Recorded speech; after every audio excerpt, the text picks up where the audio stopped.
राज्यात सुरू असलेल्या अर्थसंकल्पीय अधिवेशनात लोहार-डोंगरी खाण प्रकल्पाचा मुद्दा जोरदारपणे उपस्थित करण्यात आला. आमदार अस्लम शेख, आमदार नितीन राऊत आणि आमदार आदित्य ठाकरे यांनी सभागृहात या प्रकरणावर सरकारला धारेवर धरत स्थानिक नागरिकांच्या समस्यांकडे लक्ष वेधले. सभागृहात बोलताना आमदार अस्लम शेख यांनी लोहार-डोंगरी खाण प्रकल्पामुळे परिसरातील पर्यावरणीय समतोल बिघडत असल्याचे सांगितले. खाणकामामुळे धूळ, प्रदूषण आणि पाणी स्तरावर परिणाम होत असून नागरिकांच्या आरोग्यावर त्याचे दुष्परिणाम जाणवत असल्याचा मुद्दा त्यांनी मांडला.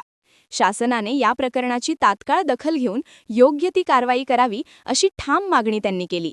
आमदार नितीन राऊत यांनीही नागपूर विभागातील या महत्त्वाच्या विषयावर शासनाची स्पष्ट भूमिका जाहीर करण्याची मागणी केली. स्थानिक नागरिकांच्या भावना आणि चिंता सभागृहात मांडत त्यांनी प्रभावित भागातील लोकांना न्याय मिळाला पाहिजे असे स्पष्ट केले.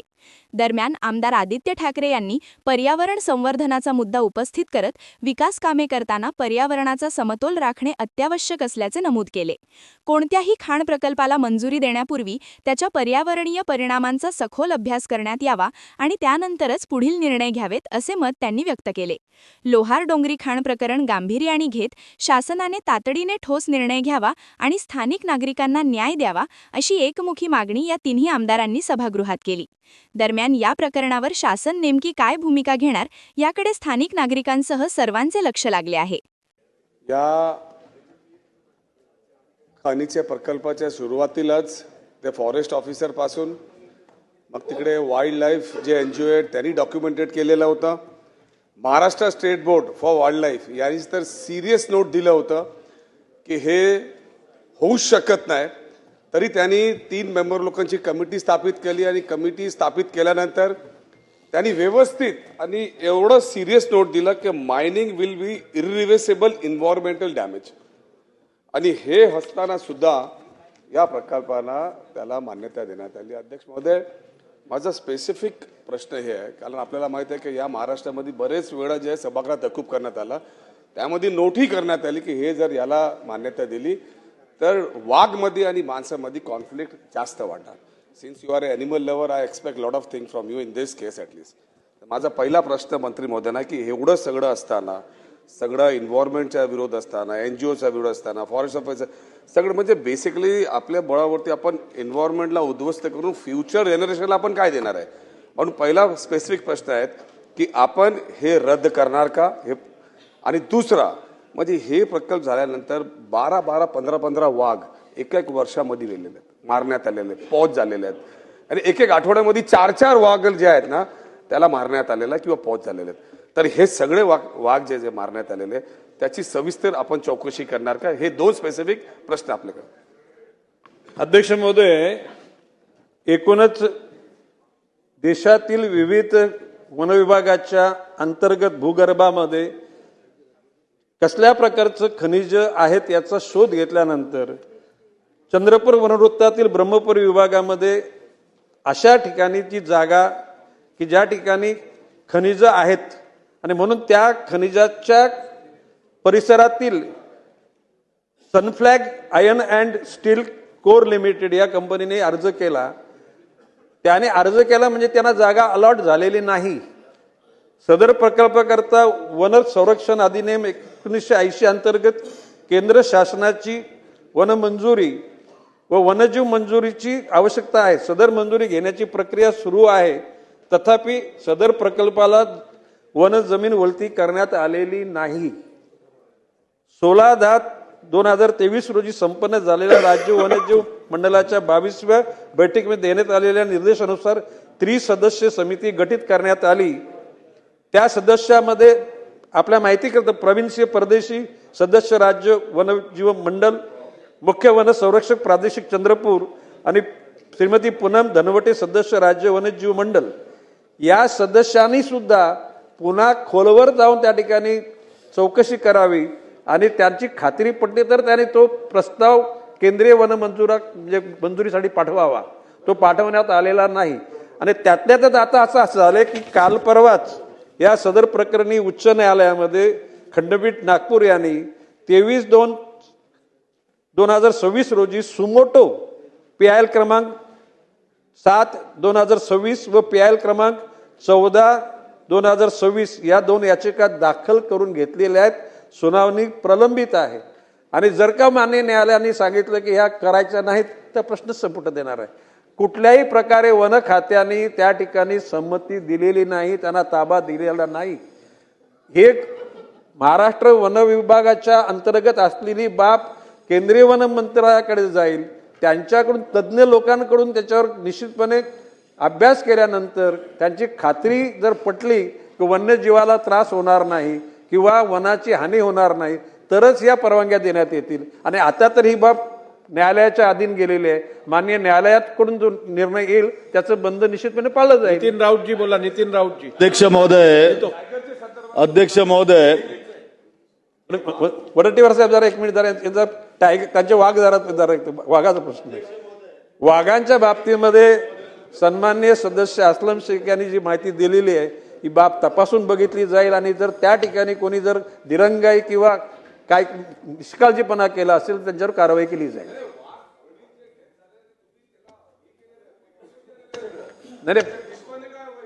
नाही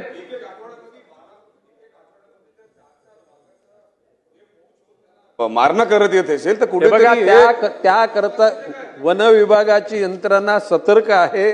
अशा पोचर लोकांना पकडलेले आहेत, ज्यांचं आंतरराष्ट्रीय कनेक्शन आहे अशा लोकांना सुद्धा अटक करण्यात आलेली आहे. आपल्याकडे जर स्पेसिफिक माहिती असेल तर तुम्ही मला द्या. निश्चितपणे त्या लोकांच्यावर कारवाई करण्याचे आदेश केले जातील. हे काय चाललंय अध्यक्ष महोदय? बरोबर आहे ना? नाही ठीक आहे, बसा आता. आजवर ज्या ज्या ठिकाणी वाघाची शिकार ज्या लोकांनी केलेली आहे असे स्थानिक आणि राष्ट्र स्तरातले आणि आंतरराष्ट्रीय स्तरातल्या लोकांचा ट्रॅक लावलेला आहे आणि त्या अनुषंगानं वन खातं सतर्क आहे. अध्यक्ष महोदय, ताडोबा अंधारी व्याघ्र प्रकल्प हा केवळ महाराष्ट्राचाच नव्हे तर देशाचा अभिमान आहे. राज्यातील सर्वाधिक वाघ घनता असलेला हा परिसर आहे. जगातनं लोक त्या ठिकाणी वाघाला बघायला त्या ठिकाणी येत असतात आणि अशा वेळेला चंद्रपूर, गोंदिया आणि भंडारा जिल्ह्यांना जोडणारा हा नैसर्गिक भ्रमण मार्ग म्हणजे वाघांसह असंख्य वनजीवासाठी जीवनरेषा आहे. आणि या ठिकाणी जे मात्र सरकारनं या ठिकाणी आज घाव घालण्याचा प्रयत्न या ठिकाणी केलेला आहे.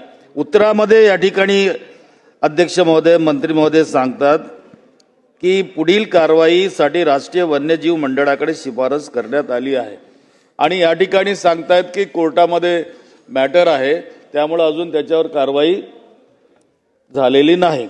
माझं या ठिकाणी स्पेसिफिक काही प्रश्न आहेत अध्यक्ष महोदय की ताडोबा, अंधारी आणि नवेगाव, नागझिरा या व्याघ्र प्रकल्पांना जोडणारा कॉरिडॉर मध्ये हा प्रकल्प येत आहे. राज्य वन्यजीव मंडळाच्या स्थायी समितीने 24 जानेवारी 2024 रोजी याला स्पष्ट नकार दिला असताना केवळ 1 वर्षात असे कोणते दिवे लागले गेले की या विनाशकारी प्रकल्पाची शिफारस राष्ट्रीय मंडळाकडे करण्यात आली? वाघाचा मार्ग रोखून सरकारला नक्की कोणाचे खिसे भरायचे आहेत अध्यक्ष महोदय? या ठिकाणी मंत्री महोदय आपल्या उत्तरात मंत्री महोदयांनी सांगितलं अध्यक्ष महोदय की यातून स्थानिकांना रोजगार मिळेल. समजा प्रश्न विचारा. पण वस्तुस्थिती प्रश्नाचाच आहे ना सर अध्यक्ष महोदय? कधी घेणार? वस्तुस्थिती ही आहे की केवळ 32 कायमस्वरूपी नोकऱ्या मिळणार आहेत. 32 नोकऱ्यांसाठी लाखो झाडांची कत्तल आणि वनजीवांचा अधिवास नष्ट करणे हा कोणता न्याय अध्यक्ष महोदय? उत्तर घेऊया की आता 1 मिनिट राहिलंय. त्यामुळं मला या ठिकाणी प्रश्न विचारायचे अध्यक्ष महोदय की स्थानिक नागरिक, वन्यजीव प्रेमी व स्वतः राज्य वन्यजीव मंडळाच्या 3 तज्ञ सदस्य राऊत विरोध करत असताना प्रश्न विचारायचा, उत्तर घ्यायचंच नाहीये का? या ठिकाणी 1 मिनिट राहिला नाहीये. द्या ना अध्यक्ष महोदय, उत्तर द्या. सन्माननीय अध्यक्ष महोदय, सन्माननीय सदस्य नितीनजी राऊत यांनी जी बाब बांधली ती खरं आहे. मी पण काही शेकड्या लोकांना नोकरी लागण्याकरता मोठ्या विस्तृत असलेल्या वनश्रीचा नाश करणं हे अनुचित आहे आणि म्हणून या ठिकाणी राज्य समितीनं केंद्र समितीकडे शिफारस करताना या अशा गोष्टीचा नाश होणार नाही याची तुम्ही दक्षता घेऊन त्या गोष्टी करा असं सांगितलेलं आहे. बोला आदित्य ठाकरे बोला. त्यांना देतो. अध्यक्ष महोदय, हे स्टेट वाईल्ड लाईफ बोर्डमध्ये जेव्हा प्रश्न आला होता तेव्हा वाईल्ड लाईफ बोर्डच्या ज्या काही सूचना होत्या त्याच्या विरोधात होत्या. मी मंत्री महोदयांना विचारू इच्छितो की आपण हा प्रोजेक्ट इथे थांबवाल का, नॅशनल वाईल्ड लाईफ बोर्डकडे जरी पाठवलं असेल तरी, कारण याच्यात एकच गोष्ट महत्त्वाची आहे की जो TOR दिला होता तो TOR डिसेंबरमध्ये रद्द झालेला आहे, एक्सपायर झालेला आहे. त्याच्यासाठी माझी विनंती आहे आपल्याकडे की हा प्रोजेक्ट स्थगित करून एन्व्हायरमेंटल प्रश्न इम्पॅक्ट असेसमेंट उत्तराचा परत एकदा तास हे विचारा. उत्तर मिळेल तोपर्यंत वाढवण्यात येत आहे. बोला. माननीय अध्यक्ष महोदय, ती विनंती हीच राहील मंत्री महोदयांना की पुन्हा एकदाचा EIA करूनच पुढे याच्यावर कारवाई असावी, तोपर्यंत स्थगित करावं. सन्माननीय अध्यक्ष महोदय, सन्मान्य सदस्य आदित्य ठाकरे यांनी हा जो प्रश्न विचारलेला आहे, बाब असे की राज्य सरकारच्या स्तरावर याला मान्यता देण्यात आलेली नाही. केंद्र सरकारकडे तो रेफर केला जाईल आणि त्याच्यामधल्या कालखंडामध्ये ही मॅटर सुमोटो नागपूर खंडपीठानं त्या ठिकाणी आपल्या अखत्यारीत घेतलेली आहे. आता न्यायालयाच्या अखत्यारीत गेल्या कारणानं सर्वच गोष्टीचा पूर्ण अभ्यास होईल आणि माननीय न्यायालयाने जर आदेशित केलं की हे स्थगित करा तर तिथं दुसरं कोणाचा काय प्रश्न उपस्थित होणार नाही. पण मंत्री महोदय, एका गोष्टीची जाणीव आपल्या सगळ्यांनाच असायला पाहिजे. आपण प्रत्येक वेळेला न्यायालयाकडे एखादी बाब न्यायप्रविष्ट असल्यामुळे त्यावरती निर्णय घेत नाही किंवा बोलत नाही, हे काय संपूर्णपणे योग्य नाही. कारण शेवटी कार्यकारी मंडळाचं काम आहे पॉलिसी मॅटर्स बनवणं. जोपर्यंत अशा पॉलिसी मॅटरवरती कुठच्याही प्रकारची स्थगिती आली नसेल तोपर्यंत पॉलिसी पॅरालिसिस करायची काय गरज नाहीये. त्यामुळे यापुढे आपण ज्या वेळेला निर्णय घेत असाल तेव्हा केवळ न्यायप्रविष्ट असल्यामुळे इतर पॉलिसीज करण्यात येऊ नये अशी भूमिका शासनाची नसावी. अध्यक्ष महोदय, या ठिकाणी महाराष्ट्र राज्य स्तरावरून केंद्र सरकारकडे तो प्रस्ताव पाठवण्याच्या तयारीत आहे आणि ती पाठवणार आहोत. मधल्या काळामध्ये जर न्यायालयाने जर सुमोटो जर त्याच्यामध्ये हस्तक्षेप केला असेल तर न्यायालयाला आपण थांबू शकत नाही. निश्चितपणे माननीय न्यायालय जोपर्यंत त्याचा आदेश देत नाही तोपर्यंत आपण स्थगिती ठेवायला लागेल. परंतु प्रस्ताव तयार आहे, जे योग्य असेल तेच केलं जाईल. है जटिल रोगों पर विशेष रूप से आयुर्वेदिक उपचार तो मिलिए 77 वर्षों से आयुर्वेद सेवा में लगी हुई शिवशंकर आयुर्वेदिक एजेंसी, अनुभवी वैद्य डॉक्टर, सभी प्रसिद्ध कंपनियों की दवाइयाँ और सभी प्रकार की जड़ी बूटियों और रोग प्रतिकारक शक्ति बढ़ाने के लिए कई प्रकार की दवाइयाँ प्राप्त करने का एकमात्र विश्वसनीय स्थान. हमारे यहाँ सभी प्रतिष्ठित कंपनियों की दवाइयाँ उपलब्ध है. समय सुबह 10 बजे से रात 9 बजे तक. तो फिर इंतजार किस बात का. महाजन मार्केट के पास टेम्पल बाजार रोड, सीताबर्डी, नागपुर. 8605245080 9112079000.